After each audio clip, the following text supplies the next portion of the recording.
Hello, this is Mike, and welcome to another episode of Urban Legends and Mythology, the show where we discuss the bizarre, the macabre, all the little things that make life worth living. On this episode today, we're actually going to take a break from our usual topics and discuss something a little more fun. We're going to discuss some barroom stories. Now, pub culture, bar culture, tavern culture, whatever you want to call it, the legends surrounding those cultures are iconic. Bars, pubs, taverns, these are the places where people go to exchange ideas. For countless centuries, men and women have sat around a bar and have shared great tales about their local heroes. So let's knock back a couple of cold ones and get into some of these tales. And me personally right now, I'm starting off with a nice cold refreshing PBR. That's normally not my beer of choice. However, you'll see why I'm drinking it later. And with that, let's get started. So Thomas Edward Fitzpatrick, also known as Tommy Fitz, was born April 24th, 1930 in New York. So in 1943, when Tommy was just 13 years old, he lies about his age and he joins the Marines. Now obviously anybody with half a brain would know that he was way too young to be serving, but a lot of guys were lying about their age to go fight for their country, and the Marines needed guys, so they just had a wink and a nod and an agreement, and at the age of 13 or 14 he was in China. So he does probably about 4 years with the Marines, and in around 1947 he's discharged. However, during his time with the Marines, he actually learns how to fly reconnaissance planes, and he was a pretty good pilot, which is something that would come up later in his story. After his stint with the Marines, he enlists in the U.S. Army, and he ends up being stationed in Japan, and he's stationed in Japan right up until around the beginning of the Korean War when it starts going hot. And old Tommy Fitz, he would actually be the first person from New York who was wounded during the Korean War, and according to one report, he was wounded while he was driving an ammunition truck. So there were these American soldiers and they were being pinned down by communist fire, and he drives his truck right up there in the middle of it all to rescue these soldiers. And during that incident, he was wounded in combat, and for this he received the Purple Heart. However, shortly after this, he was discharged from the army and sent home. So the guy's 20, 22, somewhere around that age, and this guy's already like a Purple Heart veteran of 2 wars. So essentially he's living in New Jersey, and he's a steam fitter over on Long Island, and he actually works as a steam fitter for over 51 years, because when you get them union jobs, you hold that job pretty much for the rest of your life. The union takes care of you. And while he's doing this, he's also working out of the Teterboro Airport in New Jersey. He's doing some mechanic work, and he's studying for his pilot's license. And while he had piloted reconnaissance planes for Marines, apparently that wasn't good enough in the civilian world. So he's taking these classes over there at the airport to basically be a commercial pilot. But one night on September 30th of 1956, everything would change in his life. So earlier that evening, he's in Manhattan, and he had gone to a bachelor party, and as the bachelor party wound down, he ended up in this bar. And he's sitting there at the bar, and he's talking to some other patrons, and I wasn't there, so I don't know the conversation. However, it kind of drifts to them kind of arguing over the fact that I can make it from Jersey City to this point right here in 15 minutes. And the other guy at the bar is like, no, there's no way you can do that. It's too far. If you got in a taxi or drove a car, it's going to take too long. Even this late at night, you're going to hit traffic. It's just an impossible feat. You can't do it. And old Tommy Fitz, he's just like, I'm telling you, 15 minutes. And they're just like, nah, it's impossible. I literally bet that you can't do it. So this other patron essentially just throws down the gauntlet, and old Tommy Fitz, he decides, I'm going to do it. So it's like 1:30, 2 a.m., and old Tommy, he just kind of Irish exits out of the bar. And at this point, Tommy, he is completely drunk. So he gets a cab and he takes it to New Jersey, and the cab drops him off not far away from Teterboro Airport. And Tommy, he sees this Cessna 142-seater just kind of sitting there, and he hops aboard. He doesn't bother to turn on the lights or even radio in, and he just takes off. I mean, when you need a plane, you need a plane, right? Especially if you're trying to win a bet. So it's around 3 a.m., and it's getting ready to be last call, and all of a sudden, the bartender, he kind of stops because he hears what he describes as like a very loud fan right outside his establishment. So that noise subsides, and who walks through those bar doors? Tommy.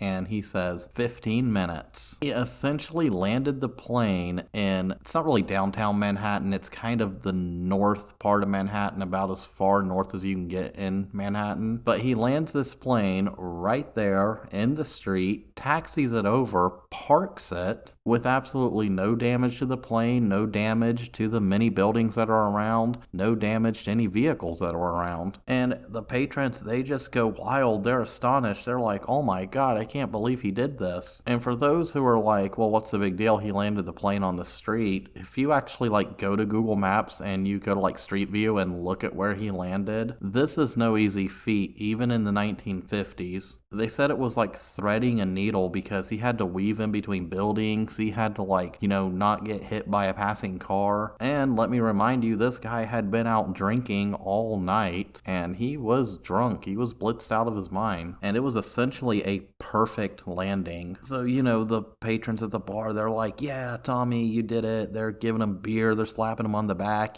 all the awesome things you do when you commit an awesome feat like this. And then that's when the police roll up, because the police just heard that a Cessna 142-seater had just disappeared from the Teterboro Airport about a half hour ago, and now there's a Cessna 142-seater sitting outside of a bar in Manhattan. So the police get to the bar, and I can only imagine it's a comical situation. They see this plane sitting outside, literally parallel parked, and they probably walk in and they probably say something like, hey, who owns the Cessna 140 out there? And the patrons, most likely all being drunk at this time, aren't able to really conceal it, and the police deduce quickly that it's probably the guy over there who everybody's standing around cheering for and giving free beer to. So he's arrested and he spends about 3 days in jail for this little stunt. And the problem is there's nobody who can really fly the plane back out of there, so they actually have to dismantle it over the course of the next few days, ship it back to the airport, and then rebuild it there. And there's actually a very famous photo of that plane sitting there, essentially right where he parked it, with the wings removed. But it does all work out well for Tommy, because he's actually only fined $100 for, I think, illegal parking. And the owner of the plane, after he heard the story, he decided that it was either just way too funny or way too crazy or whatever. He decides that he's not going to press charges, and Tommy's free to go. And old Tommy Fitz and his flight become local urban legend. His story would be told in bars for years to come. But that's not the end of our story. So on October 4th, 1958, old Fitz, he's at another bar, and this time it's over on 187th Street. And at some point during the evening, that story comes up, and this one patron's like, there's no way, that's just an urban myth. It couldn't have happened. Nobody could have landed a plane that perfectly on the street and get away with it with just essentially a fine, a slap on a wrist. That's impossible. The next you're going to tell me that the Jersey Devil's real and that there's alligators down in the sewers. Then old Fitz is there and he's like, well, it is true because I'm the guy who did it and I'm going to prove it to you. So he gets a taxi and he takes the hour drive back to this same airport. And it's around 11:30 p.m. midnight when he gets there. He finds another Cessna 142-seater and borrows it for the evening. And just before 1 a.m. he lands that plane on Amsterdam and 187th Street, right in front of Yeshiva University. And this was a near perfect landing because it was a little earlier in the evening when he did this, and he actually almost hit a car when he was coming down. However, he still lands and there's no damage done to himself, the car, the plane, anything. Of course, I'm sure that car driver, when he saw that Cessna 140 just coming out of the sky and just barely missing him, I'm sure he pissed himself. So he probably had to throw out that pair of trousers, but I digress. He walks back into that same bar and he's essentially just like, yeah, I told you. However, he doesn't get off with a slap on the wrist this time. The judge actually charged him with grand larceny and illegal parking. It said that Judge John Mullen sentenced him to 6 months in prison, stating, had you been properly jolted then, it's possible this would have not occurred a second time. Now, when asked why he did it a second time, hell, or even why he did it a first time, he always said it's that lousy drink. So he didn't do it for the thrill or to prove someone wrong. He literally just did it because he was drunk, which I totally get. I'm sure there are some things I do when I'm drunk drunk that I would not do sober. And he gets out of prison and he essentially just lives the rest of his life. He remains a steam fitter, he has some kids, and he finally passes away on September 14th, 2009 in New Jersey. And I'm sure that every chance he got to tell that story, he told it because it's an awesome story. He's a true barroom legend. But I don't think it's as crazy as this next story. This next story also starts at a bar in New York. And this is the story of the greatest beer run ever. So it's the end of 1967 going into 1968, and the Vietnam War is raging. And in the neighborhood of Inwood, which is in Upper Manhattan, there's this little bar called Doc Fiddler's Saloon. And the man who tended that bar was a former GI. He was a private first class known as George Lynch, aka the Colonel. And on this night in November 1967, he's got the TV on, and the news is just raving about the hippies protesting the war. And here's the thing about Inwood. Inwood was very conservative, pro-military. You know, there were probably about 30 people from this neighborhood over there serving right now. And a lot of them were volunteers, and 20 of them had already come back in flag-draped boxes. So to see these dirty, pinko, commie-loving hippies on the national news calling U.S. soldiers baby killers and murderers didn't really sit right with these people. It was kind of a slap in the face. And the colonel, he says, do these protesters not know that our soldiers see them and that it's broadcast all over the world? I'd like to go over to Vietnam, track down all the boys from the neighborhood, and just bring them a beer. And the colonel, he's really fired up about this, and he actually turns to one of his patrons, our protagonist in this story, a 26-year-old man named Chicky Donahue, and he says, hey Chicky, I want you to give me your seaman's papers, which is like an ID card for merchant seamen. And Chicky says, nah, you'll never make it onto a ship using my papers, you look nothing like me, but I'll do you a solid. Next time I'm in Vietnam, I'll track down our boys from the neighborhood and I'll buy them a beer. And this Chicky could do because he was a merchant seaman, so he was somebody who would work on ships, who would go out all over the world. And he says, you know, just get me the names and a general idea of where they're at, and I'll give it a try. Now at the time, he had like no clue if he would be able to track these guys down the next time he was in Vietnam. At the time, we had something like 400,000 soldiers over there, and a lot of them were constantly on the move. And it was the very next day when George the Colonel, he had this list of people and addresses. And they were pumped up. They were thinking, yeah, this guy, he's going to go to Vietnam and he's going to bring our boys a beer. This is going to be awesome. So at this point, he really just commits himself. So he goes down to his Union Hall and he's basically like, what's the next ship that's heading to Vietnam? And it turned out to be the USS Drake. It was going to carry ammo over to Vietnam. So he gets a gig working on the USS Drake in the engine room. And it's a 31-day trip to get to Vietnam. And in his duffel bag, he brings about 18 cans of Pabst Blue Ribbon. Now, to be honest, he pretty much goes through that pretty quickly himself on his way there, but he knows that he can go to places like enlisted clubs that are over there in Vietnam and resupply when he has to. And he figures, I'll go there, it'll probably take me about 2 or 3 days to find everybody, I'll bring him a beer, it'll be a cool trip, mission accomplished. He's been to Vietnam twice before and he didn't really think it was going to be very dangerous on this trip. And along the way, he kind of made up this little cover story, a white lie, so he could get access to these soldiers once he found them. He would essentially tell anybody who was asking, well, we're stepbrothers and our mother just died, and I've come here to let them know. And he uses that lie a couple of times. So the ship pulls into Quang Ninh, which is kind of in central Vietnam. He gets off the ship and, you know, the MPs are there at the docks and they're just going through the whole ship and doing typical MP stuff. And this is where Chicky has a stroke of luck because he notices that all the MPs have like their division or squadron or whatever number painted on their helmets. That number was 127, so he looks at his list and he says, 127, I got a guy here who's, you know, he's around here somewhere. It turns out to be Tommy Collins, and almost immediately after he gets off the ship, he sees Collins. And he walks right up to Chicky and he's like, Chicky, what the hell are you doing here? And Chicky, you know, he's in civilian clothes. He's in like a plaid shirt and like almost whitewashed jeans. He basically sticks out like a sore thumb. Chicky, he reaches into his duffel bag, he pulls out a beer and he says, I've come to bring you a beer. And they each crack open a cold one and they drink it right there on the dock. They go to a nearby bar, they have a few more beers, and Chicky essentially tells Collins this plan. He's going to meet up with these other guys and he's going to bring them them all a beer. And Collins is straight up like, you're crazy, but,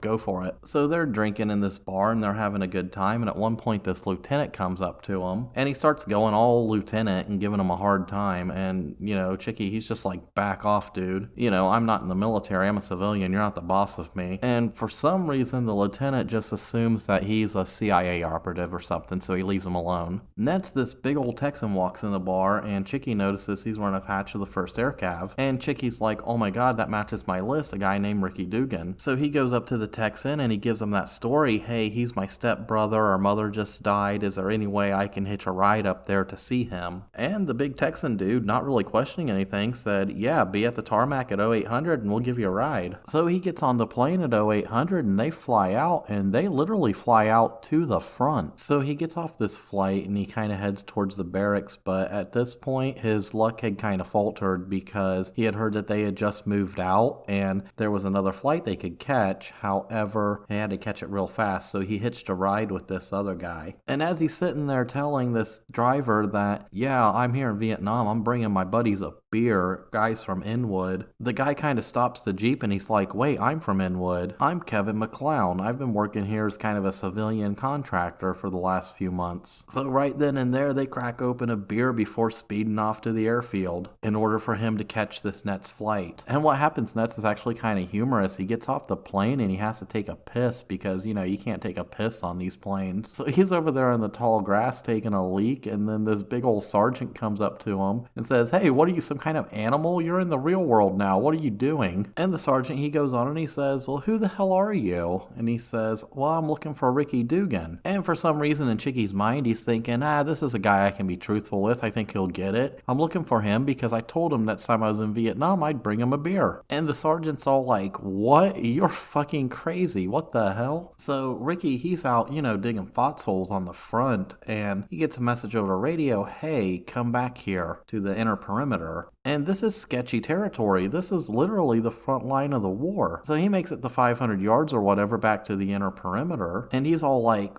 so Sarge, what's going on? Why am I here? And then all of a sudden, Chicky pops out and he's like, hey, Ricky, I'm here. I brought you a beer. And Ricky, he's taken aback because here's a guy who's dressed like he's going on a golf outing in the middle of Vietnam, right up there at the front. And he kind of looks over at the sergeant, and the sergeant says, he's all yours. So Ricky and Chicky, they go back up to the foxholes and they sit there and they have a beer. And, there's other guys around and they share a beer with all of them. And, it's a good time for a little while. Because about 20 minutes after they get there and they're kind of enjoying each other's company and enjoying a six-pack, that's when the firing started. And it's the Viet Cong. They're essentially coming over to take the position. So our boys, they tell Chicky, just get down and stay down. Because not only do they have to protect their position, now they have to protect this civilian in a war zone, because if that civilian gets shot, it's on them. And it's been kind of a restless night, but they eventually fight off these Vietnamese soldiers. And the next morning, all Chicky really has to say is, well, you got anything to eat? So Ricky, he throws them a can of ham and lima beans and a P-38 and says, here you go, I hope you know how to use it, because that's the only way you're getting that can open. And for those who got that joke, good on ya. For those who didn't, Google it, I'm not explaining it. So the next day, Dugan, he gets his lieutenant to get him on our helicopter and send him back to Quinnon so he can catch his ship. And on the helicopter, they're like, what are you doing here? Why are you here? And he just kind of whispers to the lieutenant, well, if I told you, you wouldn't believe me. And the lieutenant kind of takes that to think, well, maybe he's working for the CIA. I won't pry into it too much. So he gets back to Quinnon and he finds out that he just missed his ship. Apparently, the captain and some guys on board were hearing some chatter about a possible upcoming attack, and they kind of just expedited everything and left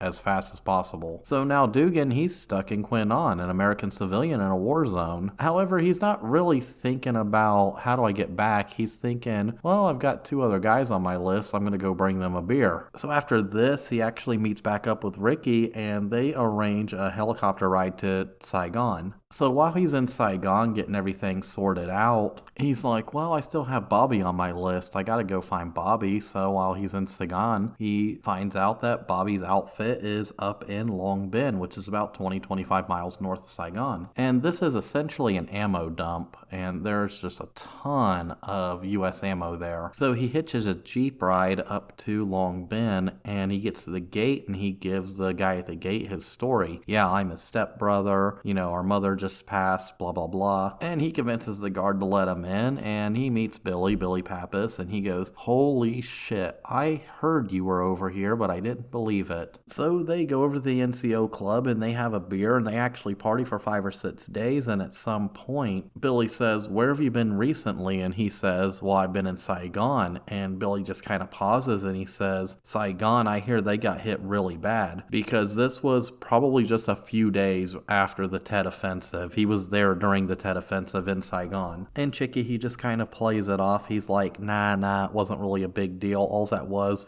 it was going to get him to the negotiating table. The war's over, man. So after this, he's back down in Saigon, and a few days later, he just sees this huge explosion. This explosion was coming from Long Binh, 25 miles away, and it was such a big explosion, it was seen and heard in Saigon. Now, what happened was the ammo dump got overrun, and it was essentially just blown up by Viet Cong forces. So Chicky, knowing that his buddy's still up there, he gets another ride on a Jeep, and he just flies back up there as fast as he can. So he gets back, he gets through the gate, and he sees Billy sitting there, and when Billy sees him, Billy is furious. He's calling him every name in the book. He's saying, you effing told me the effing war was almost over. Look at this place. Do you think the effing war is almost over? Is this all a big joke to you? F you, blah, blah, blah. And old Chicky, he's just sitting there with a big grin on his face because he's so glad that his buddy's alive that he doesn't even care that he's getting basically chewed out by this guy. So after this, they have another beer, and he goes back to Saigon, and eventually he gets on a ship and he heads home to Inwood. He walks into the bar, and the colonel just screams, he's alive! Oh my god, I can't believe it. I thought he was dead. There was a big celebration, and the beers were flowing, and needless to say, he did not have to pay for a beer for a very long time after that. Now, there were originally 6 guys on his list. Now, 2 of them he didn't get a chance to bring a beer to. One was killed in action, I think the day before he got there, and another one was actually being sent home. He was in a hospital with malaria at the time. And if that story sounds too good to be true, well, it isn't. That is a true story. There's literal photographic evidence. There is a paper trail stating where he was and where he was at. It was later turned into a novel. Pabst Blue Ribbon did a small little documentary on it where I got a lot of this information from. And there was even a 2022 film made about it. Now, that was a comedy film. However, it stays very close to the original story. It's just an epic story of friendship, patriotism, and beer. And it just goes to show how important a nice cold beer is right at the end of the day.